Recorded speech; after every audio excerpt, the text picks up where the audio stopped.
చదివిపిస్తాడు. 16వ కీర్తన 1 నుండి కూడా 11 వచనాలు. మొదటి మాట ఆయన చదువుతాడు, రెండవ మాట మనం అందరం కూడా ఏకీభించడానికి ప్రయత్నం చేద్దాం. 16వ కీర్తన 458వ పేజీ. దేవా, నీ శరణు చొచ్చి ఉన్నాను, నన్ను కాపాడుము.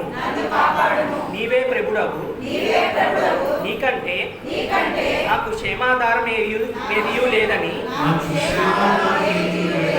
యెహోవాతో నేను మనవి చేయుదును. నేను ఇలాగుదును, భూమి మీదనున్న భక్తులే శ్రేష్ఠులు, వారు నాకు కేవలము ఇష్టలు. యెహోవాను విడిచి వేరొకరిని అనుసరించు వారిని శ్రమలు విస్తరించును. వారు అర్పించు రక్తపానీయార్పణలు నేను అర్పింపను. వారి పేర్లను నా పెదవులెత్తను. యెహోవా నా స్వాస్థ్య భాగ్యము, నా పానీయ భాగము, నీవే నా భాగమును కాపాడుచున్నావు. మనోహర స్థలములలో నాకు పాలు ప్రాప్తించెను. శ్రేష్టమైన స్వాస్థ్యము నాకు కలిగెను. నాకు ఆలోచన కర్తయైన యెహోవాను స్తుతించెదను. రాత్రి గడియలలో నా అంతరంద్రియమును నాకు బోధించుచున్నది. సదాకాలము యెహోవాయందు నా గురి నిలుపుచున్నాను. ఆయన నా కుడి పార్శ్వమందు ఉన్నాడు కనుక నేను కదల్చబడను. అందువలన నా హృదయము సంతోషించుచున్నది, నా ఆత్మ హర్షించుచున్నది. నా శరీరము కూడా సురక్షితముగా నివసించుచున్నది. ఎందుకనగా నీవు నా ఆత్మను పాతాళములలో విడిచిపెట్టవు. నీ పరిశుద్ధుని కుల్లి పట్టనీయవు. జీవన మార్గమును నీవు నాకు తెలియజేసేదవు. నీ సన్నిధిని సంపూర్ణ సంతోషం కలదు. నీ కుడి చేతిలో నిత్యము సుఖములు కలవు. దేవుడు చదివినటువంటి కీర్తనను ఏకీపించిన మళ్ళను చదివి వినిపించిన ఎవరు బిడ్డను దీవించి ఆశీర్వదించును గాక. అందరూ కూడా పరిశుద్ధమైన దేవా, నీ నామానికి వందనాలు. ప్రేమించి మరలా మరణించిన మరొక స్థితిని బట్టి వందనాలు. చెప్పబడిన సాక్ష్యాలు దీవించండి. ఈ దాసులైన నేను మరొక వర్తమానం ముందుకు కొనసాగినట్టుగా బలపరిచి ప్రపంచం నడిపిస్తారని యేసు నామములో అడిగి వేడుకుంటున్నాం తండ్రి. ఆమేన్. మన ప్రభువును రక్షకుడైనటువంటి యేసు క్రీస్తు వారి అతి ప్రశస్తమైన నామంలో మీ అందరికీ కూడా నా హృదయపూర్వక వందనాలు. పరిశుద్ధ గ్రంథమైనటువంటి బైబిల్ నుండి ఒక మాట మనం జ్ఞాపకం చేసుకుని ముందుకు కొనసాగుదాం. పరిశుద్ధ గ్రంథమైనటువంటి బైబిల్ నుండి ఆమోస్ గ్రంథం, ద బుక్ ఆఫ్ ఆమోస్, 4వ అధ్యాయము. ఆమోస్ గ్రంథము 4వ అధ్యాయము. మనము 6వ వచనం చివరిలో చూసుకున్నట్లయితే ఆయన అంటున్నాడు కదా, అయినను మీరు నా తట్టు తిరిగినటువంటి వారు కాదు. మొత్తం కూడా ఆమోస్ గ్రంథం 4వ అధ్యాయంలో దేవుడైనటువంటి యెహోవా ఇంచుమించుగా 5 సార్లు అక్కడ మాట్లాడుతూ ఉన్నాడు. ఏమిటి అంటే, అయినను మీరు నా తట్టు తిరిగినటువంటి వారు కాదు అని. కొన్ని చోట్ల అన్నాడు కదా ఆయన, అదే ఆహారం లేకుండా చేశాను, నీళ్లు లేకుండా చేశాను, పంటలు పాడైపోయి, తెగుళ్ళు వచ్చి, అయినప్పటికీ కూడా మీరు నా తట్టు తిరిగినటువంటి వారు కాదు అంటాడు. ఇంచుమించుగా 5-6 సార్లు times they mention, you should not return to me అని. మీరు నా తట్టు తిరిగినటువంటి వారు కాదు. ఎందుకని అనగా వారు వేరొక తట్టు తిరిగి వేరొక మార్గంలో వారు ఉన్నప్పుడు, వేరొక స్థితిగతుల్లో వారు ఉన్నప్పుడు దేవుడైనటువంటి యెహోవా ఎలాగైనా మీరు నా తట్టు తిరగాలని కొన్ని రకాల సమస్యలు అక్కడ ఏర్పాటు చేసినప్పటికీ కూడా they are not willing to return to God. వాళ్ళు దేవుని వైపు తిరగటానికి ఎంత మాత్రం కూడాను ఇష్టపడినటువంటి వారుగా కనపడట్లేదు. మరి ప్రియమైనటువంటి దేవుని బిడ్డలారా, దేవుని తట్టు తిరగటం అనేటటువంటిది చాలా ప్రాముఖ్యమైనటువంటిది. దేవుని తట్టు మనం తిరిగేటటువంటి వారిగా ఉండటం చాలా విలువైనటువంటిది. ఆయన అంటూ ఉన్నాడు కదా, ఇదిగో నా తట్టు మీరు తిరగండి, మీరు నా తట్టు తిరిగినప్పుడు నేను కూడా మీ తట్టు తిరుగుతానని చోట ప్రభు అయినటువంటి యెహోవా అంటాడు. దేవుని స్తోత్రం. హల్లెలూయా, హల్లెలూయా. కాబట్టి ప్రియమైనటువంటి దేవుని బిడ్డలారా, ఈ యొక్క మధ్యాహ్న కాల సమయంలో దేవుని తట్టు తిరిగేటటువంటి వారిగా మన అనుదిన జీవితాలలో ఉండాలి. దేవుని తట్టు తిరిగేటటువంటి వ్యక్తిగత జీవితాలను మన జీవితాలలో కలిగినటువంటి వారిగా ఉండాలి అంటున్నారు. కాబట్టి ప్రియమైనటువంటి దేవుని బిడ్డలారా, దేవుని తట్టు కన్నా మనం తిరిగినట్లయితే ఒక మాట అన్నాడు కదా, జకర్యా గ్రంథము 1వ అధ్యాయము 3వ వచనం చదివినట్లయితే ఆయన అంటాడు కదా, కాబట్టి నీవు వారితో ఇట్లను సైన్యములకు అధిపతియగు యెహోవా సెలవిచ్చినదేమనగా, మీరు నా తట్టు తిరిగిన యెడల నేను కూడా మీ తట్టు తిరుగుదును. దేవునికి స్తోత్రం కలుగును గాక. హల్లెలూయా, ఆమేన్, హల్లెలూయా.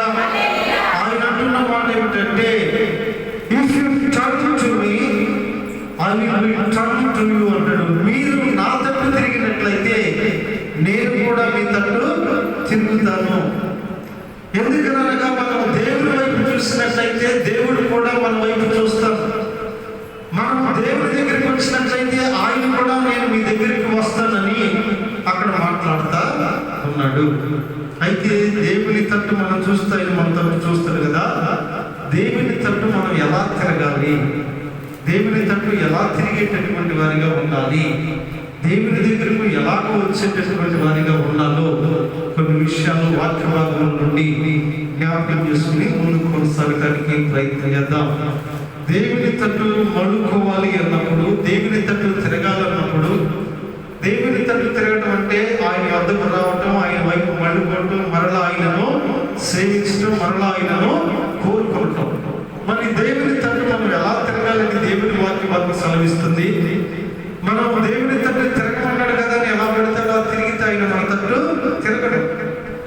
మనం వాక్య ప్రకారం ఆయన తట్టు తిరిగినప్పుడు, వాక్య ప్రకారంగా ఆయన వైపు మళ్ళినప్పుడు ఆయన మన తట్టు తప్పకుండా కూడా తిరుగుతాడు. అది ఎలాగని దేవుని వాక్యం చెప్తుందో కొన్ని విషయాలు జ్ఞాపకం చేసుకుని ముందుకు కొనసాగుతాము. 1 సమూయేలు గ్రంథంలో మొట్టమొదటిగా ఆయన ఏమంటాడంటే, ఫస్ట్ సమయంలో ఆయన అంటాడు, పూర్ణ హృదయంతో మనము దేవుని తట్టు తిరిగేటటువంటి వారిగా ఉండాలి అంటున్నాడు కదా. చూడండి, 1 సమూయేలు చాప్టర్ 7 7వ అధ్యాయం 3వ అధ్యాయం మధ్యలో అంటాడు కదా, నీ పూర్ణ హృదయంతో యెహోవా యొద్దకు మళ్ళుకొనిన యెడల. చూడండి ఎలాగ మళ్ళుకోవాలంట, పూర్ణ హృదయంతో యెహోవా యొద్దకు మనము మళ్ళుకోవాలి.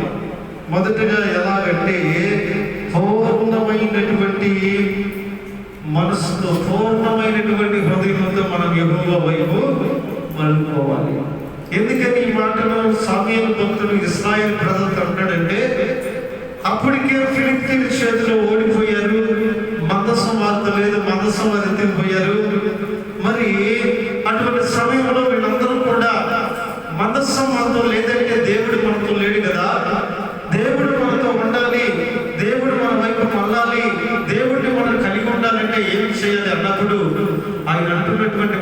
ఏమంటే మీ పూర్ణ హృదయంతో ఆయన వైపు మీరు మళ్ళుకొని ఉండండి. అంతకుముందు ఎలా ఉన్న పరిస్థితి, మనస్సు ఉండేది, మనస్సు వైపు తిరిగి ఇందులోనే దేవుడు ఉన్నాడని దాని తట్టు తిరిగి వందనాలు చెప్పేవారు. ఇప్పుడు ఆ మనస్సు లేదు, ఆ మనస్సు వేరే వెళ్ళిపోయారు, ఫిలిప్పీలు దాన్ని తీసుకుని వెళ్ళిపోయారు. ఇప్పుడు అయ్యా మేము ఏ తట్టు తిరగాలి, ఏ తట్టు నమస్కరించాలి అన్నప్పుడు సామ్యులు చెప్తున్నటువంటి మాట, మీ పూర్ణ హృదయముతో ఆయన తట్టు మళ్ళుకొని, మీ పూర్ణ హృదయంతో ఆయన తట్టు ఉండాలి.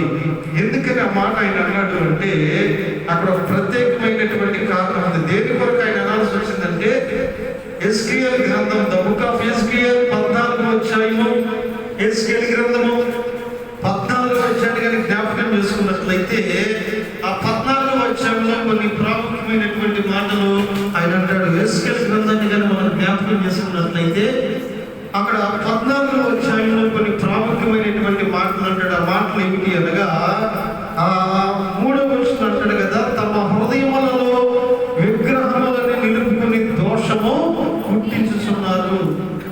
ఈ మనుషులు తమ హృదయాల్లో ఏమున్నాయట? విగ్రహాలు ఉన్నాయి. తమ హృదయాల్లో ఏమున్నాయంటే కొన్ని దేవునికి అవిధేయమైనటువంటివి ఉన్నవి. తమ హృదయములలో విగ్రహములను ఏర్పాటు చేసుకుని దేవునికి ఏం చేస్తా ఉన్నారు? రోషం పుట్టిస్తా ఉన్నారు. ఇప్పుడు పూర్ణ హృదయంతో ఒక వ్యక్తి దేవుని వైపు మళ్ళుకున్నప్పుడు ఆ వ్యక్తి హృదయంలో దేవునికి మాత్రమే స్థానం ఉంటుంది. కానీ ఇక్కడ ఇశ్రాయేలు ప్రజల పరిస్థితి ఎలా ఉన్నదంటే కేవలము దేవునికి మాత్రమే లేదు. అక్కడ అంటాడు కదా, వారి యొక్క హృదయంలో ఏమని అంటే విగ్రహాలు అనేటటువంటివి ఉన్నవి అంటున్నారు. ఏ విగ్రహాలు? ధనం అనే విగ్రహం, కోపం అనే విగ్రహం, అసూయ అనే విగ్రహం, ద్వేషం అనే విగ్రహం, లోకంలో నానా రకాలైనటువంటి విగ్రహాలు ఏవైతే ఉన్నాయో అవన్నీ కూడా నీ హృదయంలోనే ఉండి నీవు ఆయన వైపు మళ్ళుకుంటే దానివల్ల ఉపయోగము లేదు. మళ్ళుకునేటటువంటి నీవు పూర్ణ హృదయంతో మళ్ళుకోవాలి. నాకు ఈ ఆస్తి వద్దు, ఈ ధనవ్యామోహం వద్దు, ఈ లోకానుసారమైన అలంకరణ వద్దు, లేకపోతే అదొద్దు ఇదొద్దని ఆయన వైపు మళ్ళుకుంటే ప్రతిఫలం ఉంటుంది. ఒకసారి ఒక ధనవంతుడైనటువంటి యవనస్తుడు యేసు ప్రభువు దగ్గరికి వచ్చాడు. వచ్చి అయ్యా నిత్య జీవానికి వారసుడు కాబట్టి నేనేం చేయాలంటే ధర్మశాస్త్రాన్ని అనుసరించన్నాడు. నా బాల్యం నుండి నేను అనుసరిస్తున్నానయ్యా. అరే చిన్నతనం నుండి అనుసరిస్తున్నావా? అయితే నీకున్న ధనమంతా మీ పేదలకు ఇయ్యాలి. ఆ మాటకు అతడు తలదించుకుని వెళ్ళిపోతాడు. అంటే దాని అర్థం ఏమిటంటే అతని హృదయంలో ధనం అనేటటువంటి విగ్రహం ఉంది. నాకు నిత్య జీవం కన్నా కూడా ధనమే ముఖ్యము, నిత్య జీవం కన్నా కూడా ధనమే నాకు కావాలన్నాడు, తిరిగి వెళ్ళిపోయాడు. అలాంటి వ్యక్తులు ఆనాటి దినాల్లోనే కాదని కానీ ఈనాటి దినాల్లో కూడా చాలా మంది లేకపోలేదు. సాధారణంగా మామూలు ఆదివారము మనం కొన్నిసార్లు కొన్ని ఏదైనా ఇతరితర కార్యక్రమాలు ఉంటే మనం రాలేకపోవచ్చు. కానీ ఈ మాట చెప్తున్నందుకు క్షమించండి. మొదటి ఆదివారం కూడా ఎక్కువగా పూజిస్తారంటే బల్లారాధన కూడా ఎగ్గొట్టి పనికి వెళ్ళే విశ్వాసం లేదా? ఇప్పుడు వాస్తవానికి రోజుకు 300 ఇస్తున్నారు అనుకోండి, మొదటి ఆదివారం పని ఉంది, 600 700 ఇస్తామంటే ప్రతి నెల తీసుకుంటాం, ఈ ఒక నెల తీసుకోకపోతే ఏమైందని పనికి వెళ్ళేటటువంటి వారు లేరా? అది అసలు ఎంత విలువైంది, ఎంత ప్రాముఖ్యమైంది దేవుని బలంటే, అందులో చేయటువంటి ఎంత యోగ్యమైనటువంటిది. అటువంటిది అప్పుడు నువ్వేం చేస్తున్నావంటే దేవుని యొక్క బలని 600-700 రూపాయలకి నువ్వు ఒక లోకస్తుడికి అమ్మేసుకుంటున్నావు అంతే.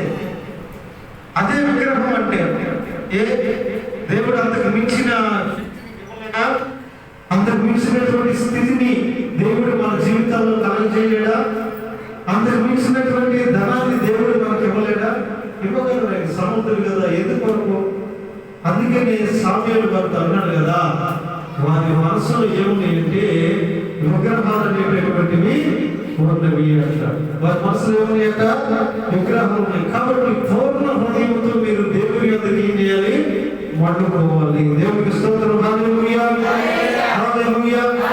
రెండవది ఇంకా ఈ వైపు మనం ఎలాగా తిరగాలి అంటే ఏబేలు గ్రంథము 2వ అధ్యాయము 3-13 చూసినట్టు కదా, మన హృదయాలను చెప్పుకుని ఆయన వైపు మనం మళ్ళేటట్టు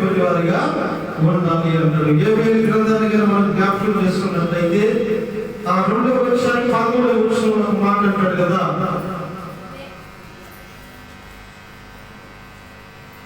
యోవేలు గ్రంథం the book of Joel chapter 2 versus 13 మీ దేవుడైన యెహోవా కరుణావాత్సల్యం గలవాడు చాలని చదవాలంటాడు. పశ్చాత్తాపపడును కనుక మీ వస్త్రములు కాక మీ హృదయములను చింపుకుని ఆయన తట్టు తిరుగుడి. ఆయన తట్టు తిరిగేటటువంటి మనం రెండవదిగా ఎలాగ తిరగాలి అంటే మన వస్త్రాలు చింపుకుని ఆయన తట్టు తిరగటం కాదులే కానీ హృదయాలను చింపుకుని, అనగా ఎంత పశ్చాత్తాపపడితే ఆ హృదయం చిరిగింది, ఎంత పశ్చాత్తాపపడితే ఆ హృదయం నలగొట్టబడింది. కాబట్టి ఆయన అన్నాడు, హృదయాలను మీరు చింపుకుని ఆయన తట్టు తిరగండి. ఎందుకంటే ఆయన కరుణా వాత్సల్యం కలిగినటువంటి వాడు, కరుణా సంపన్నుడు. కాబట్టి రెండవదిగా ఆయన తట్టు తిరిగేటటువంటి మనమాట మన హృదయాలను చింపుకుని ఆయన తట్టు తిరగాలి. ఎందుకంటే యోవేలు కాలంలో పంటలన్నీ పాడయ్యాయి, కరువు కాటకాలు ప్రజలున్నారు, చింపుకున్న దుఃఖములకు సాదృశ్యము. కాబట్టి ప్రియమైన దేవుని బిడ్డలారా, ఆనాటి దినాల్లో ఎవరైనా దుఃఖపడాలంటే, ఎవరైనా కానీ దుఃఖిస్తూ చింతిస్తున్నారంటే ఏ రీతిగా ఉండేవారంటే వారి శరీరం మీద వస్త్రాలను చింపుకొని కనపడేటట్టు